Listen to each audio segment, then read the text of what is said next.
जब मेंटेनेंस तय करती है तो पति की इनकम को ध्यान में रख के करती है, चाहे वो पति की एसेट हो, पति की प्रॉपर्टी हो, या पति की जॉब की सैलरी का जो पैकेज हो, या अदर सोर्सेज।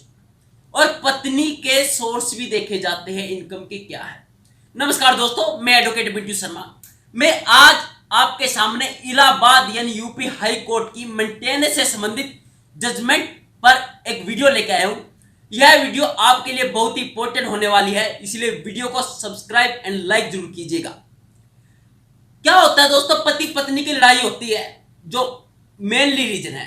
तो पत्नी मायके चली जाती है और मायके जाके 498A का केस करती है और फिर 125 सीआरपीसी का मेंटेनेंस दायर करते हैं। जो प्रोसीजर है यही चलता है, क्योंकि पत्नी का एक ही मोटिव है, मेरे पति को, मेरे ससुराल वालों को परेशान करना है, मेंटली तौर पे, फिजिकली तौर पे, आर्थिक तौर पे। लास्ट में उसका मुंह ओपन होता है पैसे को लेके कि मुझे तो 10 लाख 15 लाख रुपए चाहिए। लेकिन आज मैं आपको एक बात बताना चाहता हूं कि जो 125 सीआरपीसी मेंटेनेंस है वो खत्म हो चुका है, क्योंकि नए कानूनों ने उसकी जगह ले लिया, जो भारतीय नागरिक सुरक्षा संहिता 144 बन चुका है। अब मेंटेनेंस 125 सीआरपीसी के तहत ना दर्ज होके भारतीय नागरिक सुरक्षा संहिता 144 के तहत होगा। अब हम बात कर लेते हैं जजमेंट के बारे में कि जजमेंट क्या कहती है, क्या कहा गया जजमेंट में। पति पत्नी थे, दोनों के बीच में लड़ाई झगड़े स्टार्ट हो जाते हैं। इस बीच उनके एक बेटी भी होती है।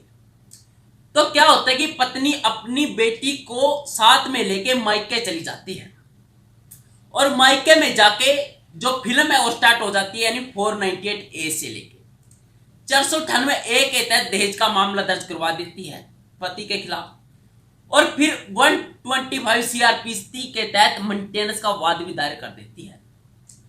तो फैमिली कोर्ट क्या करती है, पत्नी की मेंटेनेंस पिटीशन को अलाउ कर देती है, और दूसरी तरफ पति भी क्रूअल्टी का ग्राउंड बना के डाइवोर्स पिटीशन दायर कर देता है, और पति की भी डाइवोर्स पिटीशन अलाउ हो जाती है, उसे डाइवोर्स ग्रांट कर दिया जाता है। फिर क्या होता है दोस्तों, पत्नी जो डाइवोर्स पिटीशन ग्रांट कर दिया था उसके खिलाफ अपील दायर करती है कोर्ट में, और पत्नी की अपील हो जाती है खारिज, क्योंकि पहले से ही मेंटेनेंस अलाउ हो गया था पत्नी को। तो डाइवोर्स होने के बाद भी, डाइवोर्स मिलने के बाद भी पति को मेंटेनेंस देना पड़ रहा था अपनी पत्नी को। तो पति परेशान हो जाता है दोस्तों। तो पति क्या करता है, पत्नी के साथ समझौता कर लेता है वन टाइम सेटलमेंट का, कि मैं आपको एक ही साथ पेमेंट कर दूंगा, ये महीने भर से आप मेरे को बता दीजिए कि आप कितने पैसे लेके सेटलमेंट करना चाहते हो। तो दोनों पार्टियों में समझौता होता है 1,40,000 रुपए कि बाद में कभी भी कुछ नहीं देना, 1,40,000 रुपए दे दो, हम सेटलमेंट कर लेंगे। तो दोस्तों क्या होता है कि कोर्ट 1,40,000 रुपए में से 38,000 रुपए घटा देती है। क्यों घटा देती है? क्योंकि पति उसकी माइनर बेटी के लिए पहले ही इतने पैसे दे चुका था और बाकी की पेमेंट देने के लिए कहा जाता है। तो जो पत्नी थी, जो डिस्ट्रिक्ट कोर्ट के फैसले को हाई कोर्ट में चैलेंज करती है कि मुझे कम पैसा नहीं चाहिए, और वह पत्नी क्या कहती है, पत्नी ने कहा कि मेरे पास कोई परमानेंट जॉब का यानी इनकम का सोर्स नहीं है, मैं तो ट्यूशन पढ़ाती हूं और वहीं से गुजारा चलता है मेरा, और मेरे पति के पास अच्छी जॉब है। तो पति क्या पक्ष रखता है?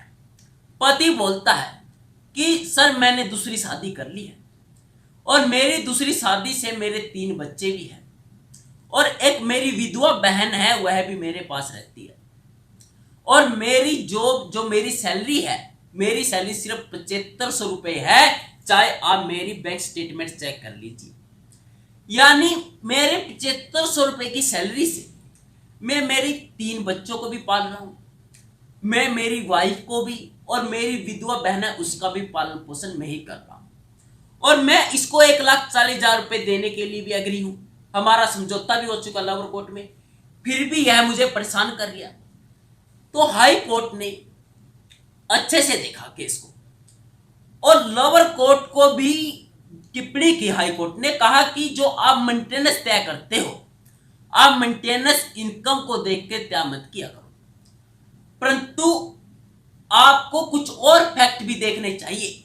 जैसे कि उनका 1,40,000 रुपए में समझौता हो गया था, तो वाइफ की अपील खारिज कर दिया हाई कोर्ट ने, क्योंकि पति ने दूसरी शादी की है और उसके बच्चे भी हैं, और लोअर कोर्ट को गाइडलाइन दी कि आपको देखना चाहिए कि जो उसकी सैलरी है उस पर डिपेंड कौन कौन है, क्या उसकी सैलरी से उसका खुद का गुजारा चल रहा है, अच्छे से भरण पोषण हो रहा है, क्या उसने जो दूसरी शादी कर ली है, क्या वह जो मेंटेनेंस दे रहा है उसके देने के बाद जो उसके पास इनकम बचती है, क्या वह अच्छे से पालन पोषण कर पाएगा उसकी वाइफ का।